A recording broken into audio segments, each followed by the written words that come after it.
Welcome to Heirs of God Christian Ministries online service. Our mission: know Jesus and making Jesus known and lead the people to a real transformation in Christ. Magandang umaga po sa bawat isa. At tayo ay manalangin. Panginoon, salamat po sa napakagandang araw na ibinigay niyo po para sa amin. At kami po ay lubos na nagagalak sapagkat dinala niyo po kami sa lugar na ito upang ikaw ay purihin at sambahin. At nais po namin, O Diyos, na idulog ang aming puso sa inyo, ang aming kaisipan, upang maituon lamang namin, Panginoon, ang aming mga isip sa ngayon sa iyong salita. Kaya pagpalain niyo po ang bawat isa sa amin, pangunahan niyo po kami at bigyan ng wisdom at kapangunawaan upang lubos po naming maunawaan, O Diyos, ang iyong mga salita. Pagpalain niyo po ang mga tagapakinig sa pangalan ni Jesus. Amen. Pabawas ng konti sa mic. Ayan, tayo po ay nasa Genesis 35 na. Nasa kalahati na po tayo ng ating paglalakbay sa Genesis. At ito, by next week, or bago kay Judah Tamar, magsisimula na tayo sa buhay ni Joseph. Ano po? Pero ito yung transition sa buhay po ni Jacob. At nalaman po natin nung last week na sila ay napunta sa Shechem. Ano? At doon ay nagkaroon ng trahedya sa kanilang buhay, sa kanilang pamilya. At hindi yun inakala hindi akalain na mangyayari yon sa buhay nila sapagkat ginahasa yung kaniyang anak, no? At pinagpapatay pa nila yung buong bayan. Alam nyo po, sa buhay nating mga tao, minsan dumaraan din tayo sa mga pagsubok. Ang akala ng ilan kapag ikaw ay naging Kristiyano na, maging maayos na ang buhay. Akala ng iba kapag ikaw ay nakakilala na sa Panginoon, yung para bang wala ng problemang pagdadaanan. Pero nung kapag ikaw ay nasa Panginoon, dumaraan man tayo sa mga pagsubok, nangihina man tayo sa ating mga pananampalataya, still tayo ay bumabalik pa rin sa Panginoon. At ito po ay naranasan ni Jacob sa kanyang buhay. No? The Genesis 34 is the trahedya ng kanilang pamilya. Tayo ay magbalik muli. No? Jacob made a vow that if God brought him back safely to the land of Canaan, then he would be his God. Mamaya makikita natin yan. Actually, nag-promise siya. No? Nag-promise siya. Kaya lang, nung mapunta sila sa Shechem, napasarap ang buhay ni Jacob. No? Kaya nagkaroon ng trahedya. Alam nyo po, minsan nakakalungkot. Minsan gusto pa nating pagdaanin tayo sa mga pagsubok bago ka sumunod ulit sa Panginoon. Minsan, gusto mong paranasin ka ulit ng mga bagay-bagay na medyo mahigpit bago ka manumbalik sa Panginoon. Ba? Pero nakakalungkot sa ating mga tao, hanggat hindi tayo nakakaranas ng mga pagsubok sa buhay natin, hanggat hindi tayo pinapalo ng Panginoon, hindi nagkakaroon ng reminiscing o pagbabalik ng ating pagmamahal sa Diyos. Ng paglilingkod sa Panginoon. So makikita po natin yan ngayon sa buhay ni Jacob. May mga bagay tayo, lalo na mga pinangako natin sa Diyos before, na kailangan nating gawin at tuparin. Na kahit dumaan tayo sa panghihina o kaya nalulugmok sa problema o sitwasyon na naging dahilan para lumayo tayo, sumandali sa Diyos, kailangan we start over again. Now, how do we start over again? Paano ba tayo magsimula? Kung tayo ay nakakaranas man ng kalugmukan o tayo ay nanghihina sa pananampalataya, paano tayo magsimula? Or something with parang anong tawag ba nito? Yung parang nag-withdraw ka muna sa iyong buhay spiritual. No? How do we start over again? Number 1, ito ang nalaman ko at nakita natin sa buhay ni Jacob. Sumunod ulit sa Kanya. Sumunod ulit sa Kanya. Now, tingnan natin. In Genesis chapter 34, nagkaroon ng ibang senaryo sa kanilang buhay. Tama? But in Genesis 35, ito dito ngayon, nagpasimula ang Diyos sa buhay ulit ni Jacob. Genesis 34, alam niyo po, sabi ni Pas J, ang buong 34, chapter ng 34, ang Diyos ay hindi man lang nasambit. Which in fact, that could be the spiritual slump o spiritual down ng buhay ni Jacob. Na kahit ang Diyos ay hindi nasambit sa chapters na yon. Pero dito sa pasimula ng 35, makita natin nagpasimula ang Diyos. Sabi diyan, sinabi ng Diyos kay Jacob, pumunta ka sa Bethel at doon ka manirahan, ipagtayo mo roon ng altar ang Diyos na nagpakita sa iyo noong tumatakas ka sa iyong kapatid na si Esau. Kaya sinabi ni Jacob sa kanyang sambahayan at sa lahat ng kasama niya, itapon ninyong lahat ang Diyos-Diyosang taglay ninyo, maglinis kayo ng inyong katawan at magbihis kayo. At yun ang aalis tayo rito at pupunta sa Bethel, magtatayo ako roon ng altar para sa Diyos na kasama ko saan man at laging tumutulong sa akin sa panahon ng kagipitan. Now, maganda may map tayo dito. No? Tingnan natin. Alam niyo po, kung nasaan ang Bethel dyan? Nagpasimula sila na naglalakbay. Actually, ang Bethel ay nasa parte ng Jerusalem. Bethlehem, dito yung parte ng Bethel. Yan, dito yan. No. The Bethel is the place of the Lord. No? The hill of God. Ito yung Bethel dito. So meaning, dito tinawag noon si Jacob. Na dito siya nanaginip. Ay nakita niya ang Diyos. Nung makita niya ang Diyos, in Genesis chapter 28, nagkaroon siya ng pangako. Tama? Anong kanyang pangako? Sabi niya, kapag ako po ay ibinalik mo sa lugar na ito at sa aking tahanan, ikaw ay aking magiging Diyos, ibibigay ko sa iyo ang 10 bahagi at ako ay maglilingkod sa iyo. So yan ang kanyang pangako until sa time na siya ay pinapunta sa Haran, na ay sa kay Laban. At sa kanyang pagbabalik, alam niyo po, nakalimutan niya yung kanyang pangako. Ang kanyang nasa kaisipan ay magbalik at magkaroon lang ng restoration sa kanyang kapatid. No? Pero alam niyo po, nung mag-stay sila sa Shechem, that could be the fated time na hindi niya naaalala na mayroon siyang pangako sa Panginoon na hindi natapos.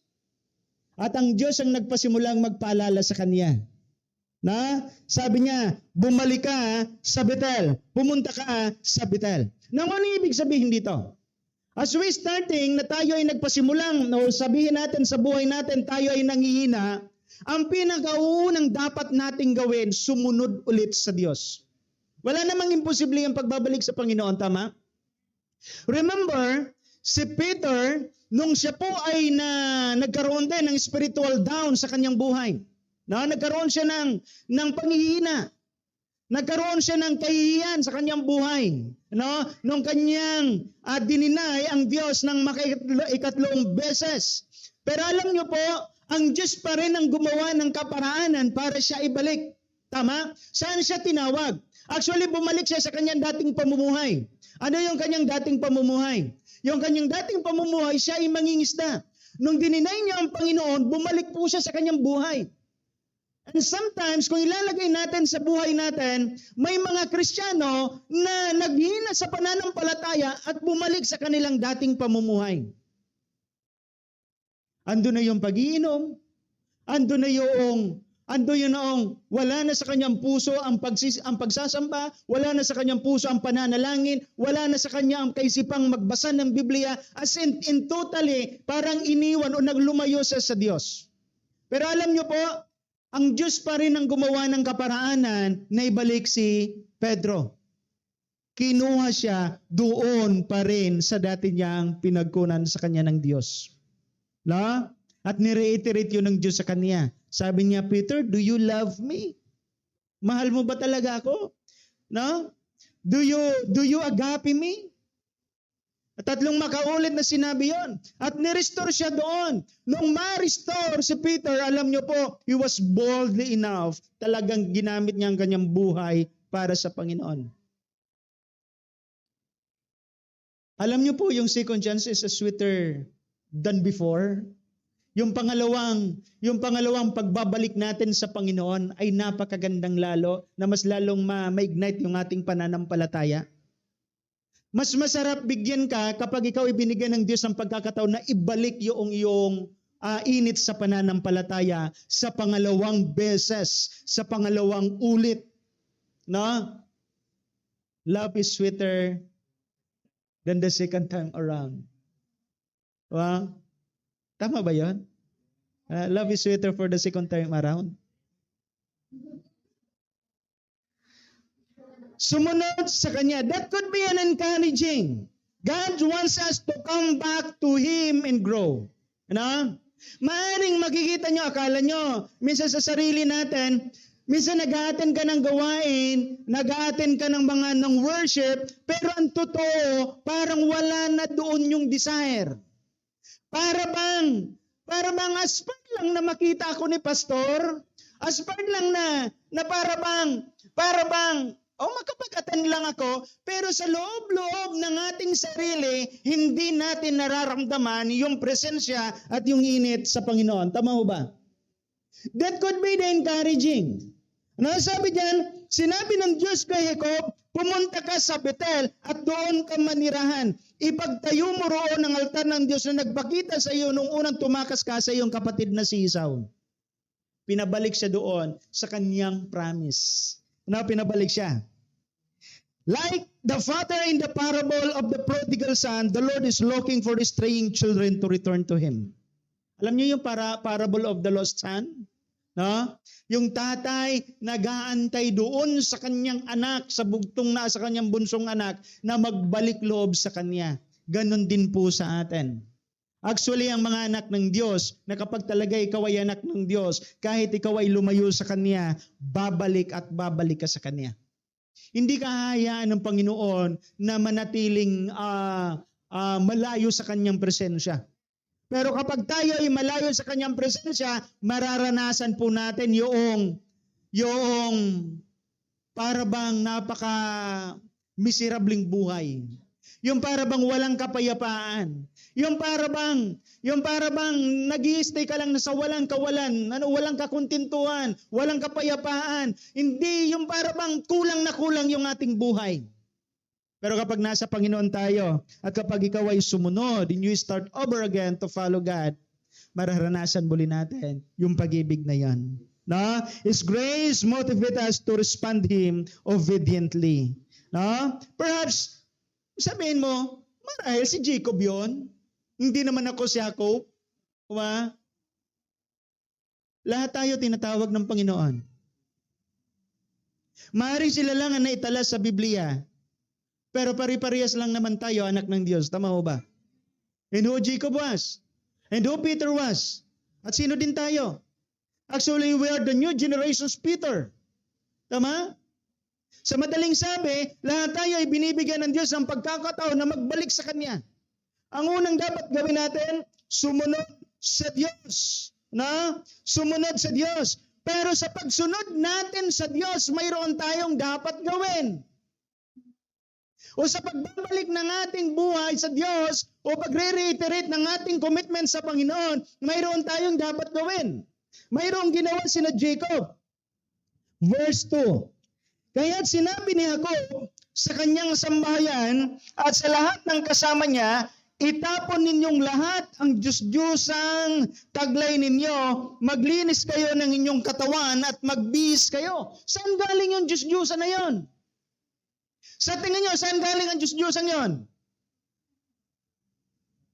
Marahil galing pa yon sa kanya, kay Laban. Di ba si Raquel mayroon pa? Or something with yung kanilang sinamsam sa Shechem. Sinabi ng Diyos, okay Jacob, sumunod ka sa akin, pumunta ka sa Bethel. Pero hindi nga sinabi ng Diyos na alisin yung idols. Pero ang response ni Jacob, hali kayo, pamilya ko, maglinis muna tayo. Tingnan natin, anong tawag nito? Tingnan natin kung marumi ba tayo. Tingnan natin kung mayroon tayong babaguhin. Tingnan natin kung may ayusin tayo sa ating buhay. No? That could be the idols. Inalis nila yung lahat ng idols na yon na kanilang daladala. No? Na kanilang diladala. For the first time na makita natin na nagkaroon ng tamang leadership si Jacob sa kanyang pamilya. For the first time na naging maayos, na nagkaroon ng leadership. Kagabi ayos po yung aming topic. Worshiping habit. No? Tayo kasing mga magulang, lala ko para matuto tayo. Tayo kasi mga magulang, hindi tayo sanay na dalhin ang buong ating pamilya sa church. Pero ang totoo, ikaw na tatay, ikaw na nanay, ang siyang may responsibility to bring your family, lalong-lalo na kung ikaw ay tatay, you have the responsibility to bring fully to the Lord your family. Worship God fully with your family. No? Yeah, salamat daw. Nakita ko, ayos yung mga tatay. Si Son, dinara na talaga. Oo. May kayo ba pang saro? That could be na nakikinig tayo. Diba? Sumunod tayo, pero mayroon dapat tayong gawin. Mayroon dapat tayong babaguhin sa ating buhay. Minsan bumabalik tayo. Sabi, Lord, gusto kong bumalik sa iyo, pero pag bumabalik ka sa Panginoon, hindi mo naman binabago. Tama? May mga bagay pa rin na ginagawa ka. Na? May mga bagay pa rin na ginagawa tayo o hindi tayo gumagawa. That could be the idols. What are the idols also in our lives? Balik na naman tayo. Kala natin, nakalampas na tayo sa pagsasamba sa mga Diyos-Diyosan. Tama ho ba? Na in the images, okay na tayo. Pero alam nyo po ba, ang dami nating idols ngayon. No? Ang dami nating idols ngayon na siyang nagiging hadlang para hindi tayo sumunod sa Diyos. Success. Trabaho. No? Naalala ko, may isang story. Lord, susunod ako sa iyo pag nagkasawa na ako. Nag-asawa. Wow. Nagkaaki. Lord, di pa ako makakapaglingkod sa imo ta. Sadit pa nga kimi. Pag nagdurudakula na. Nagkula na sa aki. Nagklase. Lord, di ako makapaglingkod sa imo ta. Kaya puhan ko magtrabaho. Tayo provide ko ang mga aki ko. Saka na pag natapos na sinda. Natapos na. Hanggang sa nagurang. Diba? Hanggang sa nagadak na sa nasusaya mga aki. Walang pagbabalik ng paglilingkod. Bakit? Sa simula't simula, mali po ang iyong ginawa. Alam niyo po, maaring may mga bagay tayo dati na mga pinangako ka sa Diyos. Tingnan mo ang mga pinangako mo sa Panginoon nung ikaw ay bago pa lang mananampalataya. Ginagawa mo ba talaga yon? Balikan mo. Magbalik tanaw ka ngayon. Ba? May ginawa ka na ba? O something napako ka na sa iyong pag-aasawa? O something napako ka na dahil sa trabaho mo? Lord, pag ako nagkatrabaho, maserbi ako sa iyo mo, sigurado yan. Pastor, pasensya na tabi. Dahil po ako makapag-worship. Grabe po ang tatapuson kong trabaho. Grabe po ang reports na gigibuhon ko. Asan yung mga pangako? Asan yung mga pangako? And sometimes, your idol should be your family. Your child. Ano? Na pag sinabi ka nga kay, Ma, gusto ko sa mall kita ngunya na Domingo. O sige, tuman kita. Or maybe, your idol is your husband or your wife. Pag sinabi ka ako, dahil ka magsimba ngunyan, dahil ka makakatubay,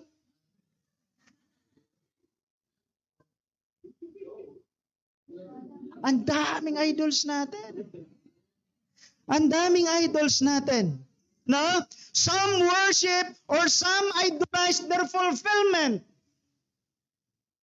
Nagpapakabuhos, sa kanilang pagtatrabaho para lang mag-level up yung kanilang posisyon. Until such time na nakakalimutan na ang Diyos. Nakalimutan actually ni Jacob. Kaya binalik siya ng Panginoon.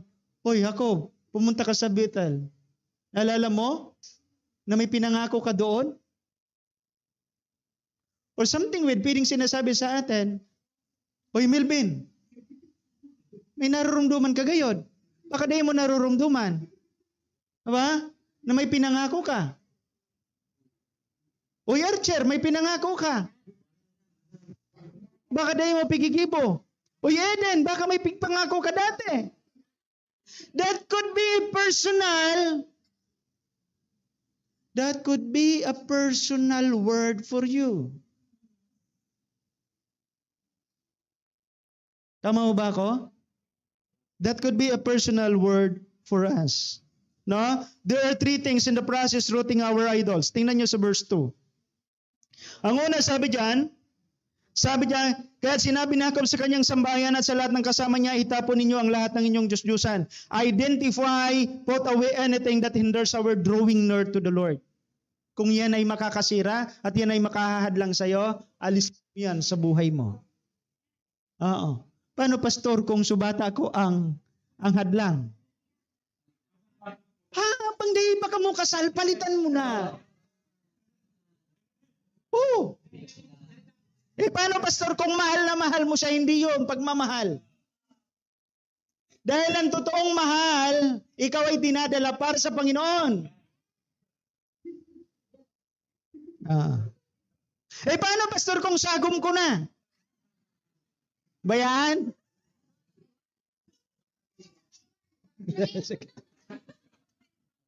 Ano gigibohon? Ha?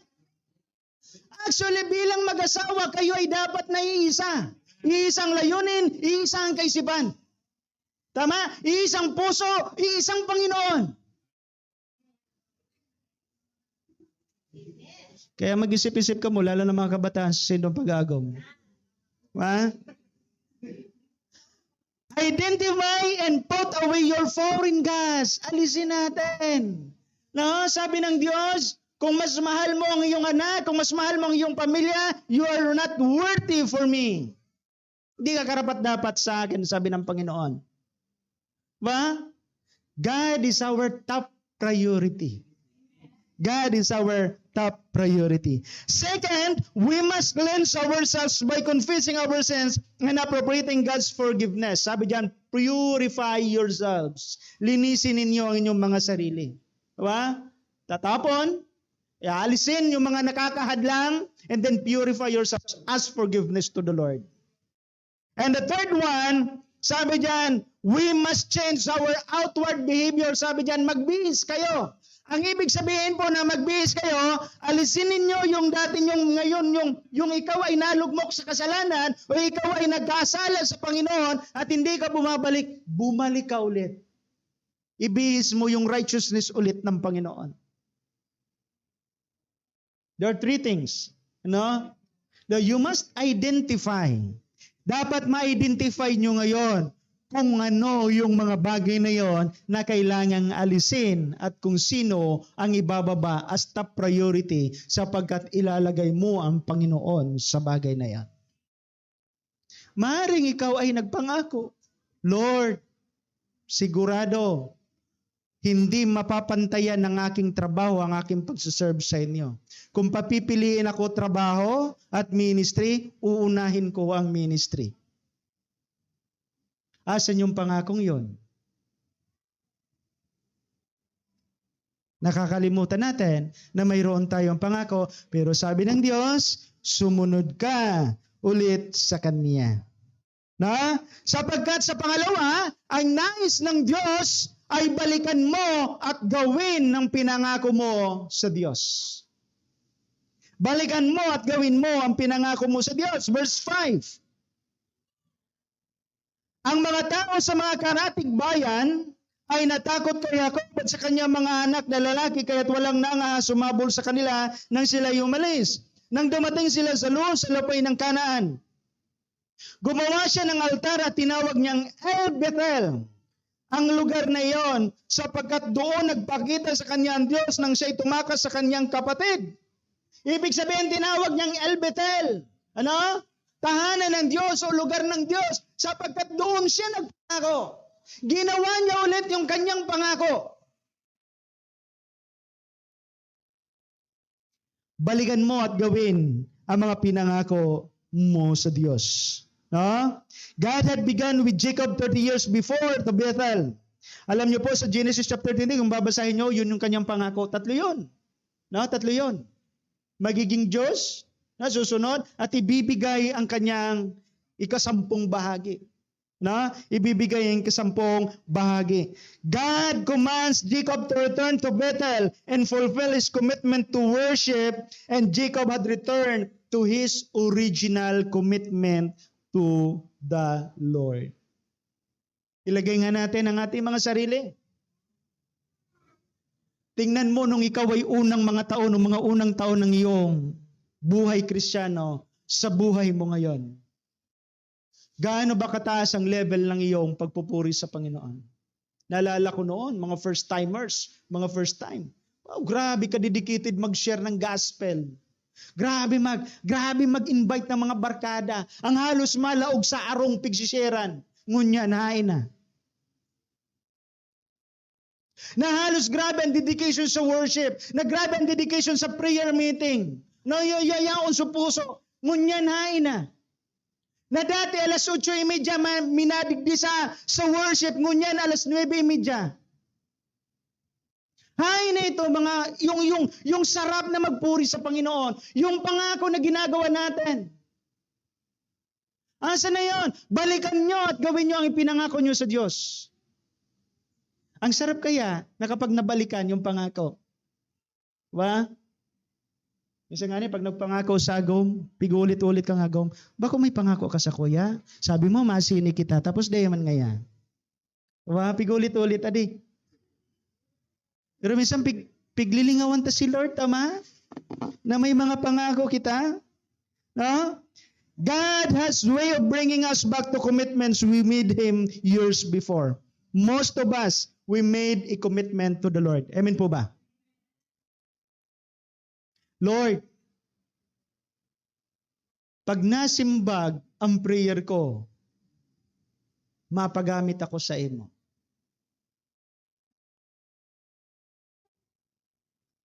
Nasimbag sa prayer, nagpagamit sa rong bisis, 2 bisis. Asan yung salitang magpapagamit ako sa iyo? Nagpagamit nga, 1 bisis lang. Porque ba't nasagot na ang ating panalangin? Tapos na. Porque ba't nakuha nyo na ang pagpapala? Tapos na ang pagkukomit natin sa Panginoon?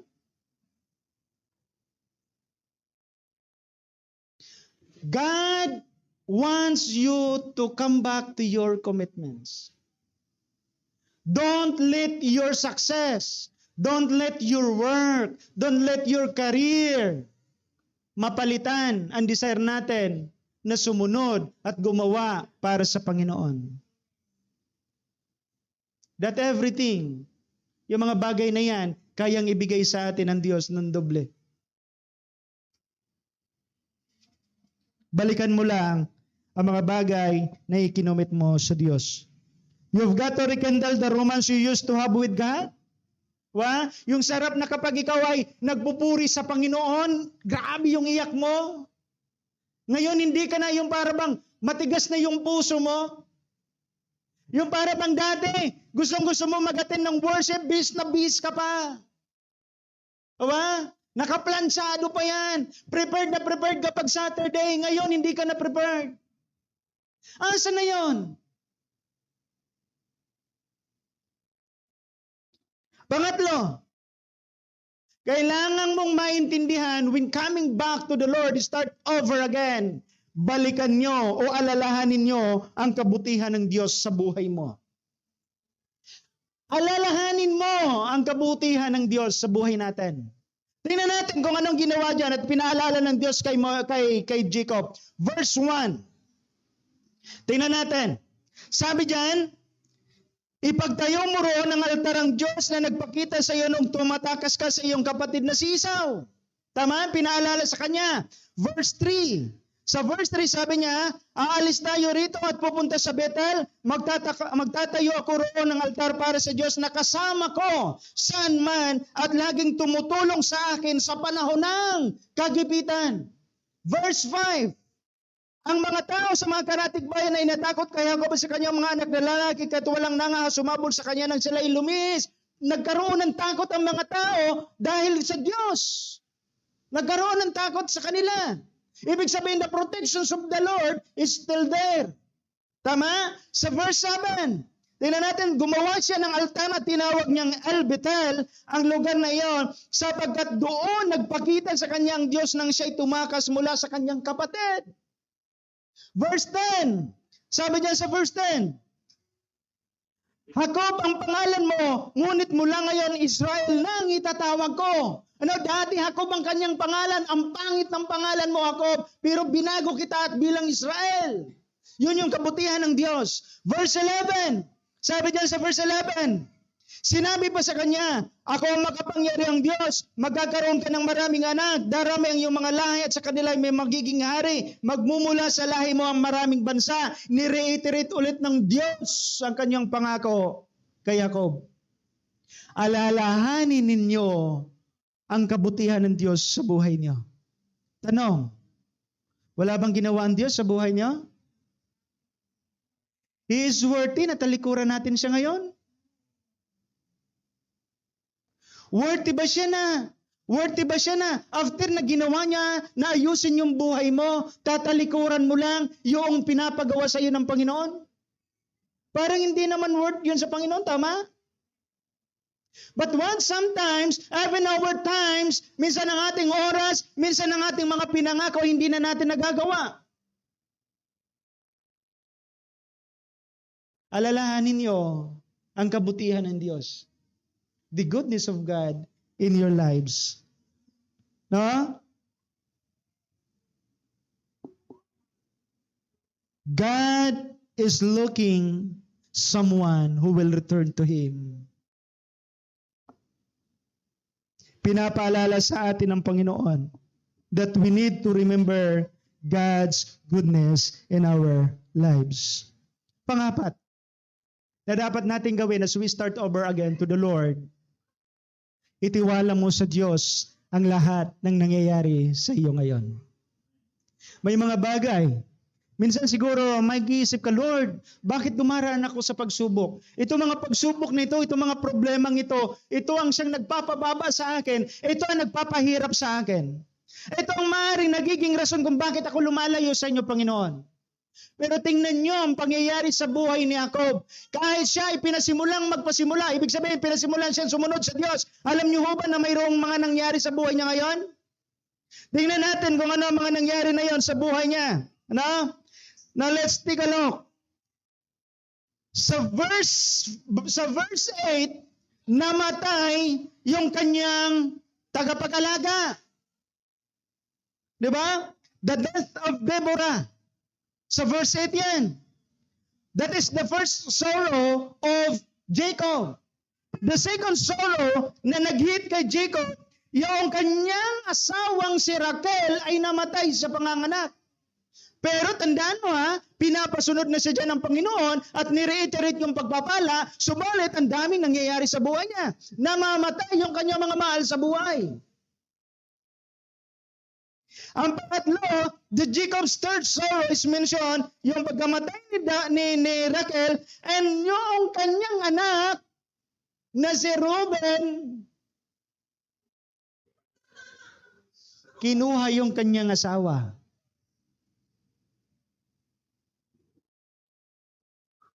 Dagok yun sa tatay. And the final sorrow sa kanyang buhay, ang pagkamatay ng kanyang tatay na si Isaac. Kakabalik niya pa lang. Kunting panahon lang na nagkasama sila, binawian na ng buhay si Isaac. Now, anong ibig kong sabihin mga kapatid? Sometimes we must mistakenly na pag nagsunod na tayo sa Diyos, wala nang mangyayari. No, andyan pa rin ang mga pangyayari. Hindi natin kontrol ang buhay natin. Hindi natin kontrol ang mga bagay-bagay. Pero ang sabi ng diyan, itiwala mo lang sa Diyos ang lahat ng nangyayari yon sapagkat siya ang may alam ng lahat ng bagay at siya ang may kontrol ng lahat ng bagay. But no matter what na nangyayari sa buhay natin, still, huwag niyong babaguhin ang inyong pag-ibig at ang inyong commitment sa Panginoon. Si Jacob, hindi na bago ang kanyang commitment sa Diyos. Bagamat suffer, emotional dryness, nagsuffer siya ng emotional lostness, ng loved ones na nawala sa kanyang buhay, diba? Pero nagpapatuloy siya. The point is not coming out of spiritual na panghihina does not guarantee that life ahead will be a rosy life. Ulitin ko. Hindi ibig sabihin na ang paglabas natin sa atin, ibig sabihin sa pag-restore sa atin ng Diyos sa buhay natin, hindi ibig sabihin na may garantiya na magiging maayos ang buhay natin. Remember, naalala niyo si Peter? Nung siya ini-reiterate, ano ang kanyang naranasan? Nakulong. Di ba? Nilatigo dahil sa kanyang pagsunod sa Diyos. Following God is not a rosy life. Following God is a sacrificial life. It's a sacrificial life. Obedience does not mean a trouble-free life. Diba? Minsan, nilalagyan natin ng Diyos ang tawag nito? Nilalagyan natin ng Diyos ng katapat Lord, susunod ako sa iyo, pero dapat maging maayos ang pamilya ko. O Lord, I will be totally committed myself, pero provide all my needs. Grabe, ano? Obedience does not mean a trouble-free life. But God uses those shakening in our life to strengthen our lives. Parte kasi ng buhay natin ang mga bagay na yon. Parte yon para tayo ay lalong magtiwala sa Kanya. Pero ito ang tatandaan nyo. Next slide. Ito ang titingnan nyo. Trials can either make us self-focused or God-focused. Maaari ang mga nangyayari sa buhay ninyo'y mahiwalay ka sa Diyos o patuloy kang susunod sa Diyos. Ano man ang pinagdadaanan mo ngayon? May nararamdaman ka? Nagkakasakit ka? No? Iniwan ka ng asawa mo? Ba? Nawala ang trabaho mo? May mga bagay na nangyayari sa buhay mo na para bang hindi mo deserve? Ang nais lang ng Diyos, itiwala mo sa Kanya ang nangyayari sa iyo. God knows your situations. God knows our situations. If we allow the trials to help us put God back in the rightful center of our lives, we will recover into a spiritual downfall. Makaka-recover tayo. Pero kung hindi mo hahayaan ng Diyos sa mag-aayos ng buhay mo ngayon at hindi mo ibabalik ang sarili mo, sasabihin ko sa iyo, magpapatuloy na bubulusok ang iyong spiritual na pamumuhay. Now sa ating pagtatapos, tingnan natin. Let's start over again. Simulan muli natin. Sabi ko nga, maaaring kayo ay dumaraan sa panghihina o dumaraan na kayo ay tinatawag na tumalikod, sumandali sa Panginoon. But let's start over again. By obeying Him again. By recommit yourself, your life to God again, and fulfill your promises to God before. Remember always the goodness of God in your life. That could be our motivation. May mga ginawa ang Diyos sa buhay natin. Full package sa ginawa ng Diyos sa buhay natin. No? Trust God always in your present situations because God knows everything in your life. Kasama natin ang Panginoon. Let's start over again. God bless po sa bawat isa. Thank you for attending our online service. If you need counseling or have questions, contact us at our contact number 093013096768 or at our Facebook page Heirs of God, or visit us on site here at Purok Tres, Barangay 49, Biga, Legazpi City. Until next week here at HGCM Online Service, please like, share, and follow for updates.